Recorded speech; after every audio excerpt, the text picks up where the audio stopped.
Merci Boza Ebele Akolanda Canal Presse Yamokonalelo mercredi 5 février 2020 Kinshasa Brazzaville Mokili Mobimba bakomi nyonso ya Kinshasa bozolanda biso tozana Esengo ya koyeba ete bozawana biso pe équipe Mobimba est en forme et en place Freddy Rodi, Serge, MC pour nous servir pour proposer ce troisième numéro. Il y a semaine, débat, décryptage et actualité politique Nalinga, la moko courant, Yangonde, Canal Presse, le Loto Koutani, Breaking News, Yamoko Nalelo, Sengeli Bobaete, Afrique, Daniel Arap Moy, Akufaki, Lobi Natongo, Azali, président, Yakala, il y a Kenya, Oyakoufi na 95 ans, Asali, pratiquement 24 ans na pouvoir. Deuxième président, il y a République kenyane depuis 1978, Kino 2002, Batumusu Balobi Azalaki dictateur, Kotsaki parti État Nakati Yamboka. Finalement, société civile Yamboka Naye Balobi, il ne faut pas bomba histoire Yamboka, Soka Koufi Azalaki dictateur, Baloba vérité, Makambo Ye Asalaki Yamabe, Namboka, et Zate Baluka, la veille, Basukolaye, Nenge Akoufi, voilà information, Senglete Yeba, Nenge Mokili, Eza Kotambola, affaire Moïse Miepe, Eliane Bafeno, Eza Kokoba, Lobi Bazalaki na parquet, justement, pour la confrontation entre Bango Mibale. Boyebi était mademoiselle Eliane Oaza Mondimia Cité Bethel, à Fundaki, pasteur Moïse Mbiye pour viol, avortement, atteinte à la pudeur, tout ça, peu makamususu.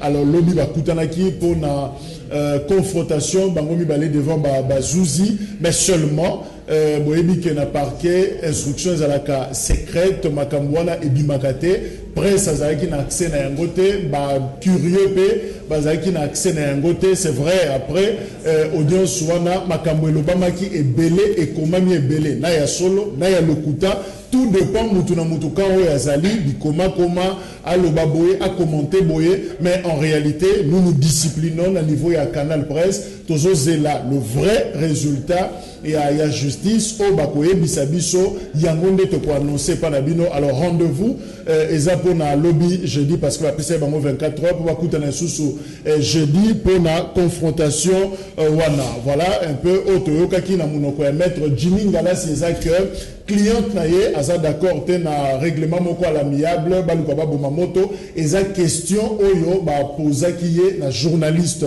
mais ezate que mutunda senga ki na kati ya audience kuna là ce n'est pas vrai voilà situation. Par rapport à l'évolution à dossier et toujours dans le dossier association de musiciens chrétiens du Congo AMCC Oyo Charles Mombaya Akreya de Lezo Kambamana Patrice Ngoy Moussoko Balobi Bango pe batindi ba émissaire na bango ba solo na différents artistes musiciens chrétiens au baza cité na makamba sextap wana ba solo na bango po ba yeba version na bango esima Patrice Ngoy Moussoko a l'objet il y aura des sanctions, on va sanctionner Bango Peba ko se prononcer à niveau ya AMCC. Les élus nationaux ya Kinshasa, députés nationaux ya Kinshasa, na annoncé qu'il y a un lobby, bazo continuer tourner la bango visite ya ba chantier, lobby va visiter qui ba chantier, donc le long na moment autoza koloba, bazana office de route kuna ba quel chose qu'on s'enquérir ba yeba finalement qu'est-ce qui se passe dans les construction ya ba saut de mouton ba député nyoso ya Kinshasa baza kuna po ba yeba comment ça va se passer. OMS aza ko envisager à construire ba centre d'isolement na aéroport international Anjili au cas où ba moni ba cas suspect ya coronavirus. Voilà quelques informations au Sénégal qui topé Sabino Oyangwana, Medakan Kolongo, il y a Congo en avant, président national, Azana Bissolongo, Mbote Nayo. Mbote Ndeko Jacques, Mbote Nabaïnyon, Sobakolanda Bisso, Nabandako, surtout merci pour l'invitation. Voilà, justement, quitte pour l'élé parce que invité Nabiso, Missus Bakangami na baso de mouton, Bakangami na bambouteillage, Bazan Anzela, Bazakoya, Yango d'ailleurs Bani na moi retard, donc nous devons foncer comme ça. Ceux qui Bakoya qu'on rejoint Nabiso. Alors, et l'autre Tosolo Belalelo, Franck Diongo, leader et MLP mouvement, le mouviste progressiste, Azaki na point de presse lobby, a Sengi na Mokonzamboka, AP Sandingisa na IGF, Inspection Générale à Finance, va enquêter sur gestion, il y a mbongo, il y a construction, il y a saut de mouton. Parce que travaux on est piétinés selon yé, a une mission urgente et spéciale pour enquêter mbongo et za wap. Est-ce que le ministre des Finances a financé tout blocage ezali na niveau nini? Alors, tout dit que le député nationaux élus à Kinshasa, baza d'ailleurs que ça la tour pour na qu'est-ce qui se passe dans les caméras de travaux, il y a ceux de moutons, il y a un autre lelo. Quel est le vrai problème? Est-ce que c'est un problème de gestion financière ou un problème politique, un sabotage? Qu'est-ce qu'il faut finalement pour accélérer les travaux en assaut de moutons au Banon Sarabiso aussi en décembre, mais le autre comme février, tout ça à mon côté, où ils ont inauguré, il y a un autre jour de la émission où ils ont ébélé à réagir. Que Jonathan Kingambo a commis, même si l'IGF enquête, ça va aboutir à rien. Wapi suite, il y a enquête na bango, il y a 15 millions. Tissiko suite à la KT, ce pays n'a pas dirigé. Ce pays n'a pas, ou on a des distractions de Kojak. Moi, je pense, Fabrice Kamanda, c'est les problèmes de finances dus à la mégestion de nos dirigeants qui ont cherché un moyen pour détourner l'argent de l'État. Il faut que le président soit strict et rigoureux sur cette affaire, sinon c'est son image qui est ternie. Bienvenue à Iline et à Komi, qui sont pressentis membres de la dite commission.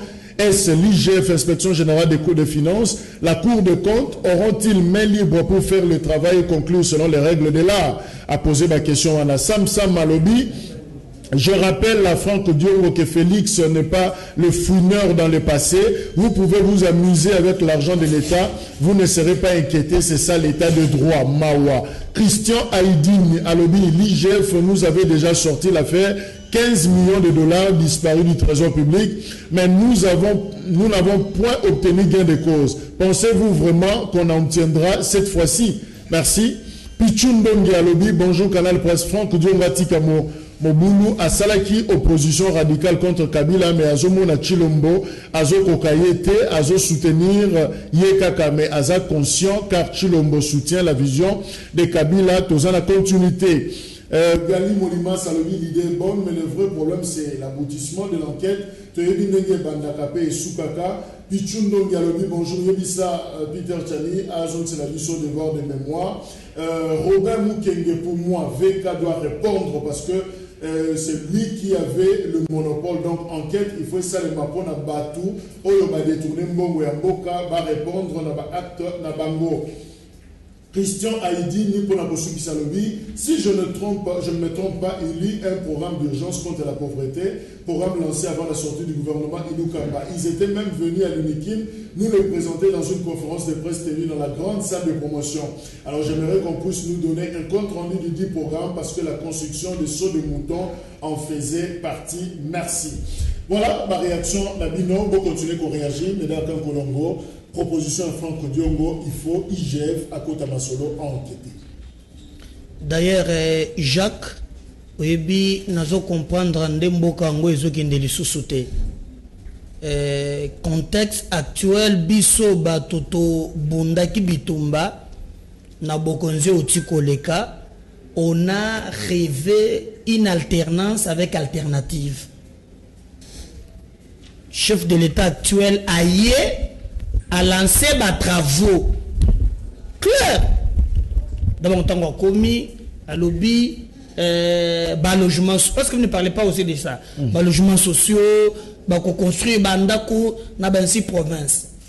Mais là où les bas blessent, c'est que cette histoire commence dans le moment où le président de la République, Yemoko, a coupé sa signe clarté. De l'autre côté, il travaille avec une abattoir CC. Oyo, en réalité, ba côté l'Isabilembo, que baza d'accord te, ba mona récite. Nangambo Mosusu, ozali na directeur de cabinet na ye, qui en fait aza directeur de cabinet, aza co-président. Il cogère, il suffit seulement Hollandais na top Congo. À lobby, Je rappelle, vous parlez d'un Vital Kamere, to bengisi bande quoi UNC, tisiko téléphone, ezo lekate, bazo yamba bisoté, donc ce qui bateng kombo na ye mutako démentira wazate, alors bon pesa biso mokumba on a été parce que bah singa ki bal les cas d'ailleurs demande de pas na bango mais kino siko nazo benga mutako yamba biso na téléphone azate UNC à Vital Kamere. Alors vous allez voir maintenant dans le 100 jours. Parce que le directeur des cabinets a lobby clairement qu'il faut 12 millions de francs congolais. Vous convertissez dans les 6800 quelques dollars. Si tu prends 6800, tu fais 100 jours, au comment on peut couper ça combien? Mais regardez le mode de vie. Au lundi, ministre de la Finance a lobby effectivement, va décaisser 70% ya mbongo. Mais ça les alliés, moins de 50%. Et monsieur Jacques, je t'avais dit à l'époque que la présence de la République n'a coûté marché de gré à gré. N'a personne comme société awa, personne n'a construire un logement social qui s'appelait Semebu Congo, on va respecter la règle T. N'a moya lelo, limite mon année. Mais là où je me pose la question, est-ce que Félix a évité Makambo Owana? Parce que même tant qu'il y a des bandes diaspora, il y a des lobby, l'ongwele biso tatawan. Vital Kamere. Alors, il y a lobby, non, botikaye. Alors, na commis tal na lobby, quand il y a des balles à bateau, il y a des dessous des cartes. Peut-être ce que nous ne maîtrisons pas. Bangon pour Kamere lobby, nous co-gérons, donc nous gérons ensemble. Quand tu vas dire, il y a des administratifs. Moi, tu as une alliance, Kabila Zawana, Ngana Félix Azawan. Mais ceux qui déjà montent à la casquette Wan, Kebako Kambamboka, Azan Ada administratif T, Yazapé, président Ndengenaye. Les conséquences, aujourd'hui, l'affaire, il y a 15 millions de dollars. Qu'est-ce qu'on fait avec cet argent? Philo Mbombo, il y a Cash Azanabiso, Toulola, Azanabiso, Elongo. Alors, tout ça, justement, proposition Franck Diongo à Sali Lobina, point de presse, il faut IGF, Inspection Générale, il y a Finance, enquêter sur gestion, il y a Makamba Construction, il y a ceux de moutons, presque une année, résultat zéro, et l'autre mot est inauguré. Alors finalement, Mbongo est utilisé. Est-ce que le niveau de UDPS, cash, tout ça, vous êtes d'accord dans la logique qu'on doit quand même tout la mise sur tout à l'heure, ce qui est gestion et ça Vraiment, merci Mingi. Nous rejoindre Bino Awa, to zanga kozala na sentimenté, to linko lobake Mbongo et zala qui vraiment décaissé pour cette histoire de 100 jours de chef de l'État. Ce n'est pas quand même normal ce qui chef de l'État a bimi a petit projet et que tout le monde a pas de banane dengezo salama. Et le quoi libosonga na ko loba awa. Directeur et cabinet chef de l'État doit être aussi poursuivi parce que d'abord ngana zoloba en tant que directeur de cabinet, tu passes aux médias pour que nous déclarer biloko za ngo sûreté. Au lobby le 30 ceux qui bomoni pont ezali inauguré bobengangai. Mais peuple il fallait babengaye parce que tu m'as dit comprendre que tant que souciez pas ça na kati ya coup. Comment est-ce que loko yo zali sur na yangote oya hôtel ma devant les médias o le baké soki le 30 ba inauguré ponte son de moutons il y a pompage nous sommes des autres fixe chef de l'État tous ça la hypocrite to yé un peu le sentiment des peuples congolais azozela musale salama. Parce que les gens faut qu'il y ait un pompage, il y a un pompage, la personne a un pompage, non surtout mbote. Les nazali boye, parce que le maman filo lobé la biso, toujours souffrir pour un embouteillage. Et là comme ça dans zonga sima na lobi boye. Ba projet au bosalaki, contact qu'on a bosalaki. O ezali que et comme si les locaux bimsa c'était ridicule. O ezali ba contrat de gré à gré. Et li ko ke contrat moko bo saleli yango ba calcul té boye ko présenter chef de l'État parce que quand même mutu il faut ça la musala na batu ko bazali sur na ba vous êtes d'accord na idée à Franck Diongo il faut banquette mais ba Vital Kamere ezala il faut ba na directeur de cabinet parce que azali ko engager le président de la République sur le plan médiatique c'est ndenga bimaki wana Ce n'est pas bien. Et ça dit qu'on sa faiblesse, il y a Tshisekedi. Ou bien il travaille pour le compte de cash, ou bien il fait quoi? En quoi il est le directeur de cabinet? Merci. Non. Papi Moussa, est-ce que le dossier où la construction à bassin de moutons, ils ont piétiné, ils ont bloqué, est-ce que c'est un problème? Il y a gestion, il y a mongo, tous les problèmes, il y a politique, sabotage, Maman Philo, Alingi, Kosa, le rôle à Kolobayango. Tous les niveau nini. Pour ma gestion, tout pour ma politique.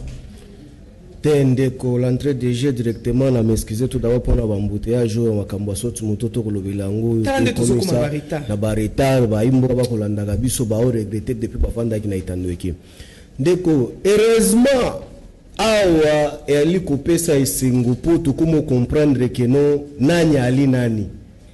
Parce que lelo ma no soma koleka na mboka oyo to pesi memi mulanda mnote pasa azalaki. Parce que ba jeo to tikala komona yangote. Pourquoi? Yangonde na lobaka Kabuya alongwa na distraction. Kabuya doit quitter dans la distraction avec Kabound. Secrétaire général il y a eu des tests précisément. Bango ezaka de la futilité, c'est là où on organise les médias abimi abelele la matin na podium. Jeune Moromo Boakitisi na podium ya mati bako moyemba. Donc ça c'est une aventure organisée qui voit que non yangonde bakasa IDPS. Mais les actions il y a candidats ressortissants, il y a parti na bango pour l'accompagner, ils sont distraits. Voilà jusqu'à aujourd'hui le président de la République n'a jamais été accompagné par l'IDPS. Parce que ce qui l'IDPS a une politique très assise, comme chez nous. Même le directeur de cabinet ne pouvait jamais... Je rappelle que ça n'a pas perdu. Effectivement, je n'ai jamais nié mon parti. Effectivement, le directeur de cabinet ne pouvait jamais outrepasser la politique du président de la République. Mais l'autre là makambo ndenge ali kokende. Heureusement biso tolobeli yango te. Mama uti kolobango makambo pompage. Ndeko eza bisika tozali toli otonga kuna. Ndeko ali passe ali soni. Les gens ne comprennent pas tout d'abord la définition ya saute mouton ningi kolobanini. Saute mouton ce n'est pas seulement que moko le kalikolo. Saute mouton c'est passer au-dessus et en dessous. C'est la définition nango yango wana. Mais kende na pompage. Je ne sais pas, hein? Chef de l'État, comme bourgmestre ou bien comme ministre, c'est n'importe qui fait se lever l'un de ces 4 matins, à Bengueba, Kosakananae, Kosalaga la signature, mais va ventir. Bah, mais ma chef de l'État, bah, qui ne refait inaugurer Moutou. Poto, na ici, Kaoko, qui ne la malo, même bourgmestre ne peut pas passer. Mais un chef de l'État. Et puis les gens qui gèrent la politique d'un ressortissant et à partir à chef de l'État, ils vont se dire, ah non. Oh non, nous gérons. Et puis une personne dit nous gérons. Bah on va trouver un normal. Mais si c'était Chadari, bah bimi la média. Mais voyez les gens qui doivent comprendre que non, chef de l'État. Le problème est à un niveau de gestion politique. Ça voilà maintenant mon frère. Non seulement gestion, il y a la mauvaise foi. Parce que moi j'ai toujours dit ici, moi je ne serai jamais de même avis avec l'immoralité. Même chose à PPD ou bien à Cash ou à IPC. Donc quand tu es immoral, tu es immoral. Jacques, qu'on se le dise, mon cher. Makambo na lobela kango lobi na itandoke, heureusement tozaki na ndeko na ngao quelque part. Ndeko sele biso to bengisa ki même na PPD to que messieurs, parce que chez biso na ebisa que jour à charge devait ba créer qui commission moko ya évaluation, ya ba détournement, soki yo mutu na biso PPD ozui misolo ndenge mabe fo kangama. To vandi si ndeko yebisa biso. Makambo chef de l'État au saut mouton, nous en sommes nous avec l'argent. On doit bloquer. Non, bandeko. Là, on a un problème. Voilà mes preuves. N'a que même conseil na bisika babanda ko exécuter ba travaux à 100 jours na ba société nyoso boye bima kokolo. Bo pesa nga ba élément, ba pesi été. Mais en sa possession, il y a ba preuve en tant que ministre de la Finance, il constate que nos pourcentage on a 75% et c'est dimi déjà. Mais on était dessus. Na télé to moni que non Durkab il y a patron de la République a lobby que non a quitté le sous moi que non 60 quelques. Mais OK, prouvez-le. Merci. Mais les autres doivent comprendre que non chef de l'État Azaki vraiment sauvé dans quel sens. Voilà l'esprit des défunts Tshisekedi. Et l'ongwe na mausolée place Zalaki Nansele. Et makolo comme na Pascal et Buki Batol. Tout à l'heure et l'autre côté. Et qui dit lisusu makolo et comme lisusu na 24 na 109 et buki lisusu on a mopepa mbula te nana oloba makambo ko changa maloba te na oloba na rappeler contexte na lobi papa nde mutakoya cha wiki moyo na ngatala nde bakokosa. Merci. Mais d'accord, même question d'ailleurs, est-ce que ça un problème il y a gestion ou il y a problème il y a sabotage politique technique quand même to se situer na pour moi la gestion des opposés mbongo salameli mabe to mbongo des amuké par rapport à projet to za na batu moko mbongo za na ngomba fandi bazo benda singa pour que Félix Ayoka Soni pour na pompage c'est quand même grave batu ba lobagi n'importe quoi moi to l'examen na TV zate to tiki batu na changu siko bazo tambola makolo soko ki biloko bazo loba pendant que bazo tambola na embouteillage moyen le kana TV ezate réaction comme tout est-ce qu'il faut que le Félix bazo piéger na sina loba trop mais j'ai l'impression que yépé a zappé na piège Joanne parce que après la résolution a zappé piégé oui qu'est-ce qu'il a dit batiki la yé kamere na yé batiki na kabila na yé tu ne te veux le bani donc yo ndo kota makambo o ebi mutu na makolote mais si nazonga makambo na yo ki awa ako kamata o bato ba piéger neni apesi nemi mwilanya mbote obi Congo ba changer makambo normalement on ne change pas l'équipe qui gagne Néhémie a mis bango na élection Chadar a eu le bungutulu ako peut faire félicitations que bango ba kambambo que soko poto ezana pompage obino bozu botika 18 ans c'est que mon tchamo na inane ozo poto na pompage nzela wana plein donc c'est que mon tchamo na inane oko ka musanga ngana place au fond na yoka soni na lobo obino bosala na Congo mais moi ce qui me fait très mal cette façon ya ko gérer mabe caméra jonge pa na bino non azaka secrétaire général du parti na bino de makamino bosalaka et quand vous parlez aujourd'hui par exemple que non bazolo bao ndenge tozo komona lelo la vraie distraction et ça est pas na bino et puis tu comprends comment gère le pays hein des présidents bango babengisi c'est on a la kingakati donc il ne donne pas les rapports au conseil des ministres monsieur Nalobi qui est tombé sur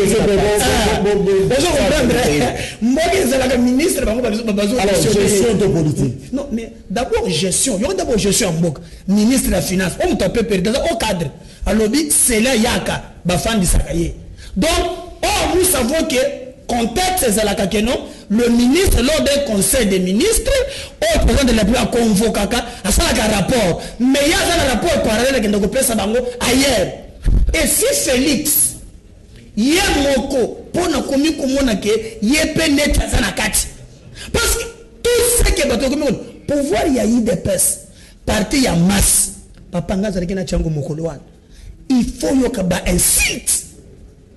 Non, qui n'a même ce tanginga. Vous avez un institut de sondage sérieux, bah quoi qu'on peut s'habiller côté la popularité à chef de l'État. Mais en entre-temps, Jacques, mais en entre-temps, de l'autre côté, Tozoloba, va se renforcer dans Mbongo.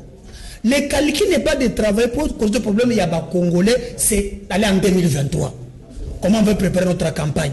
Comment on va faire? Comment on va faire? Et le peuple souffre. À l'IDPS d'ailleurs à l'interne. Combat, il y a positionnement et l'équipe. Merci. Et s'entretient. Merci. Philo, question qu'il m'a posée. D'ailleurs, circulé extrêmement quoi jeune Afrique, UDPS a silisi retraite naïe na santé ngandaye ko pesa ba conclusion pas Félix Tshisekedi a moni likambo ya ko boma alliance na Kamere na Kabila ba komi ba Félix Tshisekedi refuse de mettre fin aux alliances avec Kabila et Vital Kamere mais Kamere wana ndaza cité na moment makambo ebele yomoro d'ailleurs uti ko lobango vous êtes mécontent na prestation naïe. Finalement, Nanyaza a sa responsable. Eza Kamere, Eza Mutunabino Moko, Félix Tshisekedi. Sans que na cité Kombo, ya moto awa concernant les Kambo Toloba, nazali ko yebisa peuple congolais que UDPS to uti na conclave. Alors pendant 3 jours, UDPS to sangana kité pour na ko boma, ko ça la rupture, ya coalition. Vraiment il faut na yebisa peuple congolais.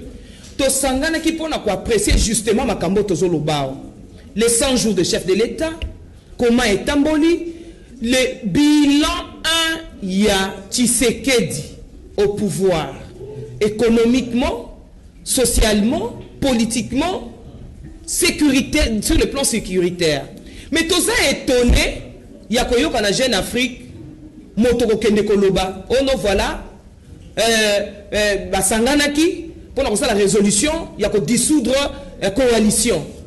C'est archi faux. L'UDPS est même surprise.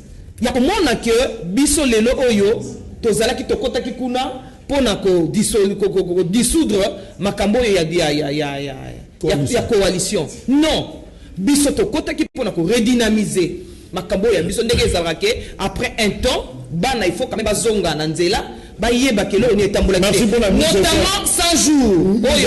Merci pour la mise au point, mais de toute façon, on est au baïn à nos caméras. Tobaye yete, mais biso tozali ko baye mutunyo sozali ko mitia likolo ya o ezali bongo coalition o ezali bongo que ezali que lelo tozali ko décrire en bisonyo surtout. Tant ozali tozo comprendre ba jeune ayote. Il faut quand même tous nga simato e bake oza siko ozo jouer na jeune ni tozo comprendre mais tozo comprendre yangwana na lobby boy pona ko zwa maloba ya papa o azali ko lobake non UDPS papa pardon Papi Moussa lobby UDPS ezali na jama kabunda azali soki trop faible kabuya azana eloko mo malonga sa distrait. Non papa, les injures gratuites sont vraiment condamnables. Lelo naza ko rappeler yo que ce qui est UDPS au-dessus, comme il est là la magistrature suprême, comme il est là dans le pouvoir, c'est grâce à ces gens-là. Et je te rappelle une parole dans la Bible. Quand Dieu a voulu qu'on compte en Israël, Jésus-Christ, à kende koluka véhicule à minenité, à kende ki koluka un anneau, à mataki likolo ya mpunda, pendant que période douana, véhicule à minene zalaki, gros américain, voiture de Solotangaka. Dieu peut se servir même de simples personnes que vous croyez simples pour Katombola Mboka. Que ce sont des personnes que tu dois respecter, que nous devons respecter en tant que personnage UDP. Voilà. Nazali kozonge la réponse nangai. Est-ce que Félix Tshisekedi azomona o batunyo so ba Franck Diongo ba Philo ba combattant UDPS est-ce qu'azomona ba Eza bitumba, ce n'est pas pour rien le chef de l'État lobi ki asimbibi ki rouge. Toloba ki ango na lobango chaque fois que mutu na mutazana ndenge na ya ko diriger. Yo soko yaka na coup sur coup. Biso toyaka na malembe tala na nature ya mutu akoti na pouvoir azu pepe congolais atie na maboko ya nzambe azu mboka Congo atie na maboko ya pepe ya nzambe et c'est que lobake période ezali période ya bana nzambe alors eloko ya nzambe yaka malembe et yaka na brutalité te nazali ko rappeler que depuis 18 ans batuwana bakokai ko sala so mutu ata moko te. Les Lonzamba salisi RDC. Et ça, la moutoua kanise libino quand même. Embouteillage et pompage. Jacques, il faut te commis sans Zambé. Les lots de bénicamba gratuité to kotika yangote. Soko yebi nombre ya batu. Obana classe oba komi kokota classe. O ezalaki ke na période ya 18 ans Kabila. Bana bazoke no teka pondu. Bana bazoke no teka masangwa kene na route Matadi. Na ba Congo. Alela ngala lelaka. Manioko, Mika, 2h du matin, otuni mwana, ok classe te pa naza na mbongo te, mama za na mbongo futi la ngate. Bana wana lelo ba koti na classe. Ba zebele. Lelo ba enseignant so ba yoki mutu aboye koloba. Que non mariage tout ça bako kamwa. Lelo ba enseignant ba zui mbongo na bango. Lelo non 7000 enseignants. Tandis que 100 jours le chef de l'État, ils allaient une réussite, mais seulement ils ont battu, babani ko boycotté. Peuple congolais a koyé babango bien. Parce que oh bande konangai, ba remona te. Na peine de temps bako comprendre. Merci. Parce que tu réussis déjà et tu allais ko kende. Mais mutu nyonso oyo d'ailleurs ba enseignant ba lobby. Oyo ko simba Tshisekedi. Tozala to bongise lié machette yako papaye. L'image est très forte, machette. Voilà. Machette ko bang sabatou ou koluka image musuzu mais Papi Moussa. Finalement, qu'est-ce qui bloque dans les travaux? Il y a saut de mouton, balakaki décembre, salamité, janvier, l'équipe, février, peso kende na kosila et l'autre mon côté. Apparemment, c'est comme si on tâtonne et pendant ce temps, Kinoa a souffrir sérieusement. Le problème se trouve à quel niveau? Qu'est-ce qui bloque? Ndeko, je pense que je voulais tout d'abord m'adresser à mon co-débatteur, mon allié. Madame, je pense très bien que non. Je suis très bien étiqueté de ma famille et c'est que je devais comprendre que non, on comprenait qu'il y a des messages négatifs. C'est ça la vraie distraction qu'il faut quitter. Je dis ceci, je me répète ce que je dis. Peut-être vous m'avez mal interprété en disant que non, na fingi kabouya, na fingi kabundu. Je ne suis pas éduqué comme ça. Je me répète encore pour que vous compreniez bien, pour que vous ayez l'ango. Rapidement, parce que... Na lobby boye, tozoloba makambo blocage. Mais les tenants du pouvoir ressortissant de notre président de la République, qui les gère? Mais l'accompagnement des actions politiques des chefs de l'État, qui les gère? Basali Nini, depuis chef Azali, chef de l'État, c'est ça que vous devez se poser la question. Ce n'est pas la réalisation du programme du gouvernement, qui n'est pas le programme du parti, madame. Vous devez savoir dissocier les choses. Moi, je dis des pouvoirs politiques. Je ne dis pas les pouvoirs gouvernementaux qui engagent les patrons. Qu'est-ce que vous avez fait comme action pour accompagner les chefs de l'État? Ce que je fais ici, c'est déjà grand. S'il vous plaît. C'est déjà grand. Papi, réponds. Je sais répondre coup sur S'il vous plaît, réponds. Ce n'est pas grand. Parce qu'il n'y a pas de résolution qui doit être... Apparemment, les ont bloqués. Ko bloqué yango ndeko na ngine expliquer yango. Tokenda na yo ba émission. Omoni lobby na banda ko leka quelque part na Delvaux. Batu moko ba télé misinga. Musada na télé minini. Oh batu ayi DPS basangana na batu moko mobo. Omoni mutu moko alinga saka na président na biso ba benga so Chikuma Mbila. Alinga ibeng sa na stade de Maturu Eshwaki. Asala ki fiasco. To yini ko ka suste banda lelo bande ko nanga bandu wana ba pesinga kombo. Yo za chela mbila elaxini parce que vous à côté comme le va continuer yo chela mbila faut benga la chikuma mbila bi akokende si comme maman on a comprendre que no ba chikuma mbila wana nde ba osakana o kabula o comprendre te faut ba longola bango ba o comprendre te ba ya kolobaka makambo na télé makambo zo bloquer ndenge nini na lobi yango ndeko kankolongo comprendre kitei parce que le peuple bazolo bango ba tebele ba oloba que no FCC est bloqué mokonza mboka na ba exécution à travaux tobi oh ça devient sérieux.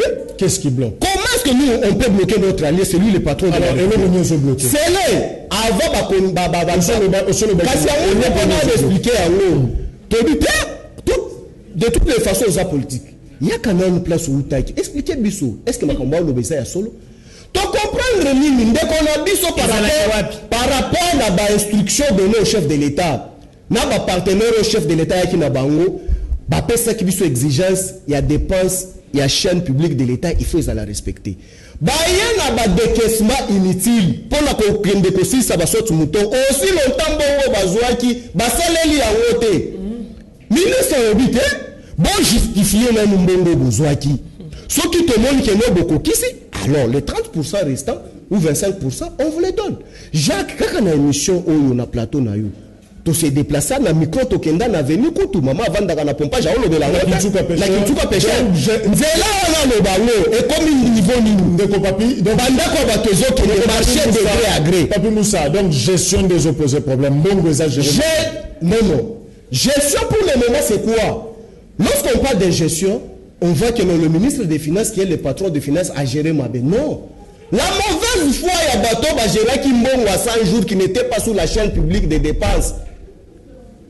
C'était géré par qui? Alors, Mesdames Kankolongo, est-ce que dans le stade, il faut qu'il y ait une logique à Franck Diongo, il y a IGF face à la Moussala, Inspection Générale de la Finance, et est-ce qu'il faut parler déjà de sanctions? Est-ce que Félix Tshisekedi a outrepassé la procédure où on a sanctionné pour qu'à sauver ne fût-ce que le projet n'a eu Liboso d'ailleurs? Qu'est-ce qu'il faut finalement? S'il reconnaît que Félix Tshisekedi est un patron, il y a famille et il y a coalition à Bango mais Félix a le bien à Londres du matin il pose le proche ba ministre a fait cesser ba yebisié que ba kotinda biso tout tu bateau dans la rue si tu reconnais votre patron au moins il a dit devant la diaspora n'a pas ce exemple mon gozo yebate tango okomona ba ministre na Olanda ki ministre ya peste na JMK pourquoi vous voulez prendre toute la gloire? C'est Kabyle. Pourquoi vous voulez faire ça? Cette confiance vous voulez créer. C'est la Kayanine. Naturellement, des choses où il y a ancien macaire. Donc, Jacques, les balles offertes, c'est un cash, et ça gâchis. Bagote la bako soana na bango dans des hommes na boy. Le biba bengi ngai. Bako son bon mingi peuple a ko souffrir. Le temps to ko l'émission aou.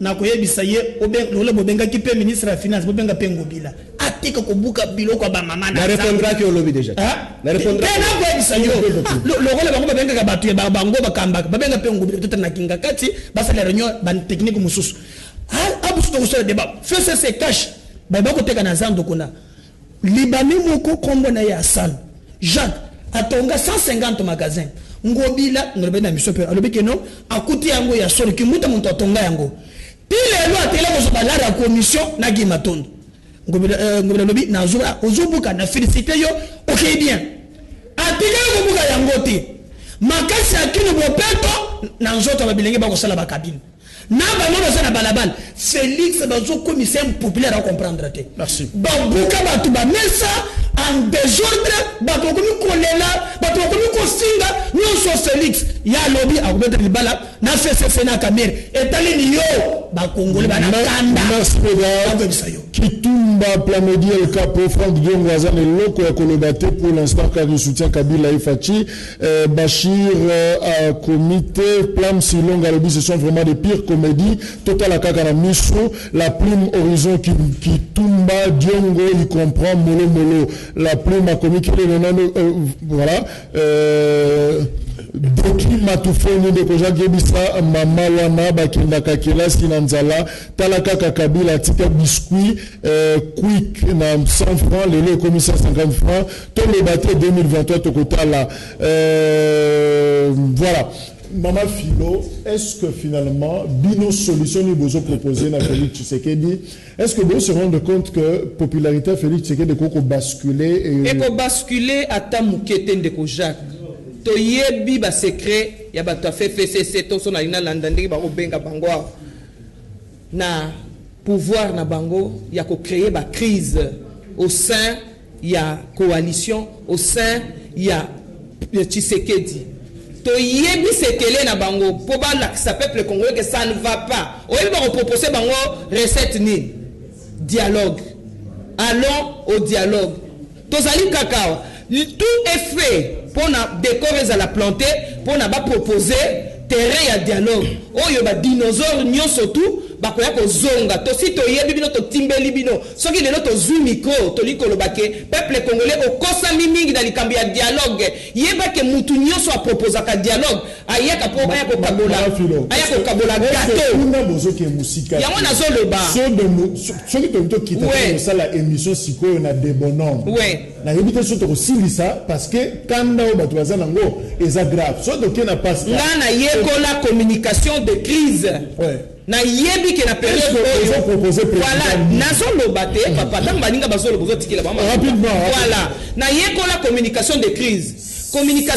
ni ko ba ko accepter bisika oyo omonaki que ba ozali na ba perte ya repère ou accepter devant la population que voilà na yebi que problème wana ezali mais solution ezali ko ya tozali ko accepter que saut de mouton ezali ko nyoko la peuple congolais mais ni ko lobate ke yango de souka solution ezali que peuple congolais a continué ko sala nani confiance na chef de l'état parce que na lobby boye makolo wana babandaka ngo kala au moins toza na chef de l'état o ya pensé au makimutu ko kiti ozumoto kiti makolo et là parce que on ne peut pas demander à Félix Tshisekedi de réaliser des choses en une année que ceux-là même n'ont pas pu le faire dans 18 ans. Il est en train de travailler qu'on lui fasse confiance.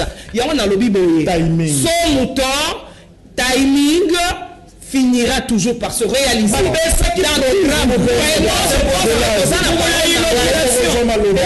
Nazali na maloba na ngai na la culture ya que somme tazolo banazo respecter et je pense que ce que vous allez débatteur to co-débatteur nous devons nous respecter d'abord mutuellement concernant les règles à adopter sur la table. Voilà. Nazali ko kende nango molo na likambo bazali ko basusuke non Zakari Bababa so et tout c'est un patriote comme toi. Au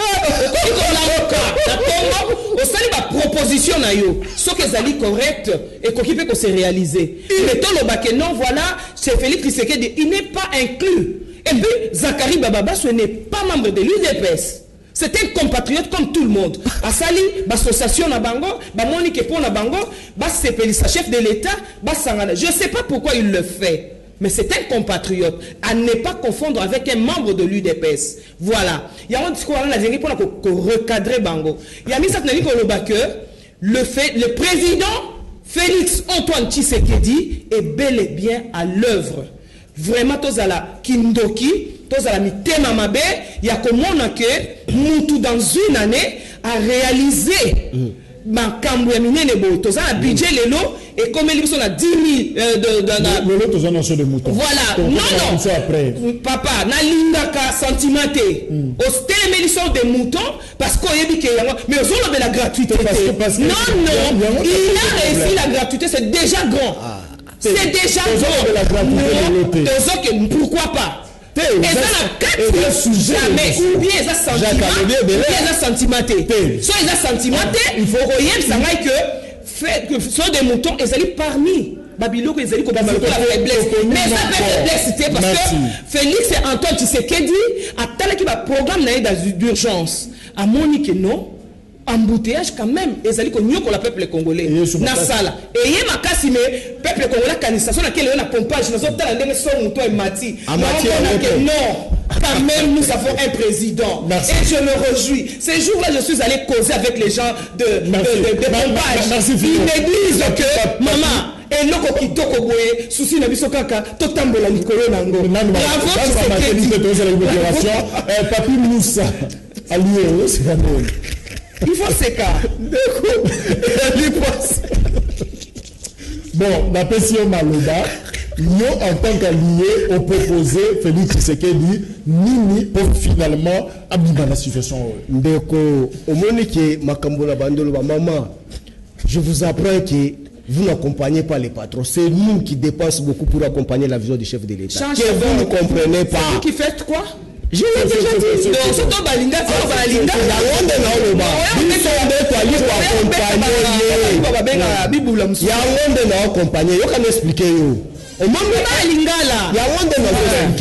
Madame, avant de passer à la télé pour informer, il faut être formé pour informer.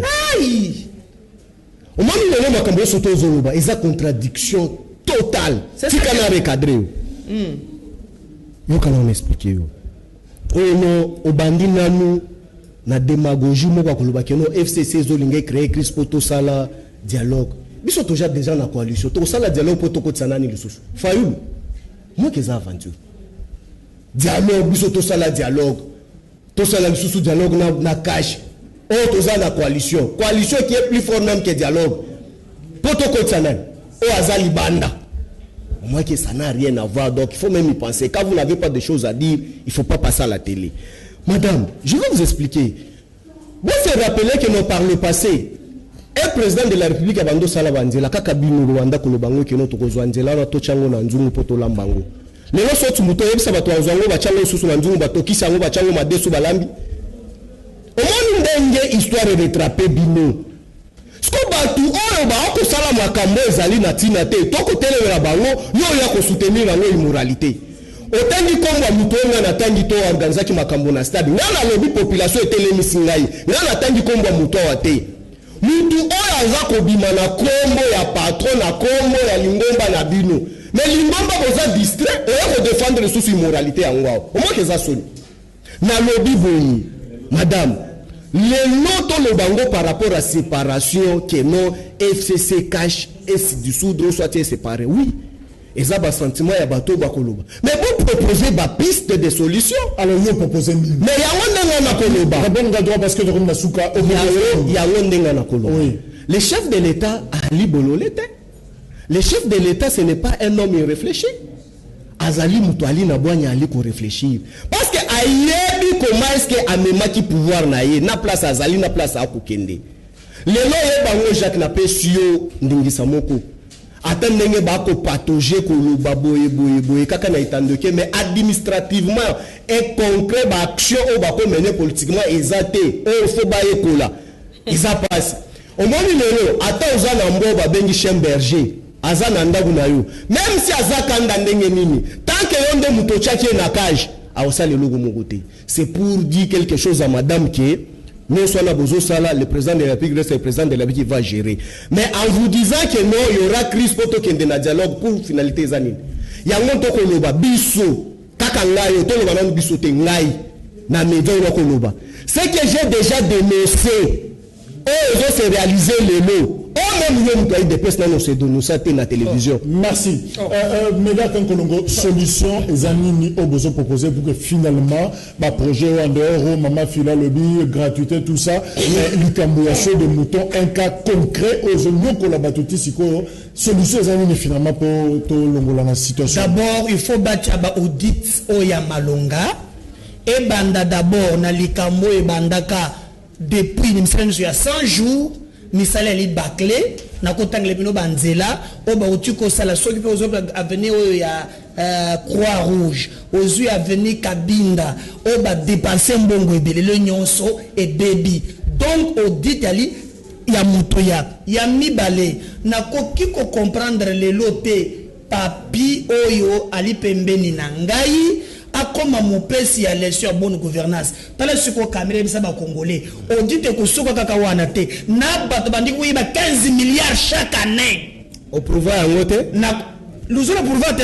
luzula pouvoir ngote na tanka bila luzula 15 milliards bango nyonso na 15 milliards na bitu soko kozanga na kati wana donc baza ebele na ancien régime c'est que tous ces pays Jacques mboke tondankita lobi ba benga kinga na ba commissionnaire moko ba tuko sumbanda pêche procureur peut faire que ndaga même peu ko quand on dénonce il faut que na ko un auditeur comme salaire ya muto sala ka boni croisement ba kongo na tombal bay ba lobi na ngai dire trop que sumbi immeuble one ba commissionnaire ba levi lobi on ngondo zo utawat na ya sombi loba comme le dire trop commissionnaire ngi baba na gende bolo viens mettre la commission comme ça. Ah, ngala kotaka bomba na yete. C'est ça. Ah, on doit comprendre. En tout cas somba lobi. Ba ebisinga pe mokonzi munene pe ya IDPS mama pe zawan. Poilu. Ah, Nazareth wana côté 3 jumelé. Oui, 3. Ah, ce poids lourd. Au continue muke côté Jekoko wana. Voilà, moi pembeni wana. 3. Non la zone. Mokonzi ya IDPS bakangisa bato mikolo moyen te. Souvent ba sur 3. Ba china ba tongo butu na moi. Mais maman le bien déjà 10 milliards, maman déjà 10 milliards. Eza malamu to sepeli. Siko sali ya congolais pour kopo ya made solongo 2000 ekomi 3500. Oyo suka le 5000 ekomi 11000. La cha omu wa biso. Donc nous nous demandons au chef de l'État, c'est ça qu'on le reconnaît contre yete. Mais nous nous demandons répondre avant les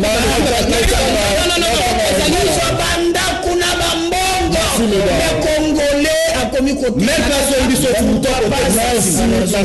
Voilà, bonjour. Kamere Azako Sakana na président Fachi pour Asomba Banda Kouvila na bakado. Siège à IMC. S'il vous plaît. S'il vous plaît, qu'on dérange la tenacité ça. Na bakado et pas y a moi si Azana intérêt à Mbokate. Bonjour, Kamere protégé par Fachi parce que l'Alliance Nabango, c'est Kamere qui est à la base. Alors tout Fachi est là, Kamere ne tant que Fachi est là, Kamere ne tombera jamais. Bonjour, le Franck Diongo a commis coupé sa solution la TV à Kendekara Koluka Moussala et pas y a Fachi. Base et Boya déjà coalition kala UDPS le commis que gérer na batu ya intérêt baye ko sala ba faire na bango na mboka mais toujours base éco-syndicat mais jour base éco-syndicat ata Fachi toko yoka ye lisusuté. Bonjour quand Kolomwa tika kokote la mié na sentiment parce que yépe aza pasteur mais ceux qui bazo na tout le monde mbambia te. Bonjour, Awa Bazo, il faut toujours messager à encadrer na sujet. Il faut jamais que ça va hors sujet, c'est pas très intéressant. Bonjour, Awa Bazo Panzala boutique qui va expatrié. Est-ce que Bakopé Sabiso Moussala pour Namboka Misala Ezate Tokosuka Wapi Tovandi Nandako. Bonjour, tout le biso Mama Filé, Nani Lelo Azo bloqué réussite à Fachi. Fait cesser to opposition. Aïe Biso. Bonjour, Kamer Aza candidat à 2023. Alors, Akoluka jamais réussi Tiafati Bobo Sanate Azala émisseur ya Kabila Ndeko Jacques Moïse Mbiye voilà Tozana dossier Moïse était bonjour Canal Kin Bolo de la Bissona nous pour la Transco 2 mois impayés et 7 mois de retard de prime de performance et prime de prestation ainsi que la prime de motivation depuis le mois de décembre et au mois de février, voilà. Le DG a déjà révoqué plus de 40 personnes, informations vérifiables. C'est-à-dire ceux qui se réunissent pour la grève, à Sala Groupe Moko et la milice Naye, après Sakabango, 50 000 francs congolais, chaque semaine pour info. S'il vous plaît, passez l'information et on va te passer et nous reconnaissons le droit. La direction générale de Transco, Bakoko Yako démenti, Makambo Oyo et le Bami sur Bango, ce qui va trouver important, il y a collègue la biso, voilà, Philo, un mot. En tout cas, un mot, parce que ça, l'ango, même téléspectateurs, il n'y a que tout, Nalina Lobake, peuple congolais, il faut tomber la présidente de la République, Maboko, parce que Moussala Ezo Salama, Tozana, gratuité de l'enseignement, les Lobana Nyoso Bazo Tanga, sol de mouton, ezali lokolo tonga kandaku na yo ozala okozwa plaisir le même jour té ça qui a ciment boye na boye ayez votre apaisement. Oui, problème ezali té ezali période o ezali que mutuyo surtout fois se sacrifier et puis to yekola ko futa impôt ko bakanga teke pas ezali na so mouton impôt et non et que ezali Jean-Marc Kabundu soka so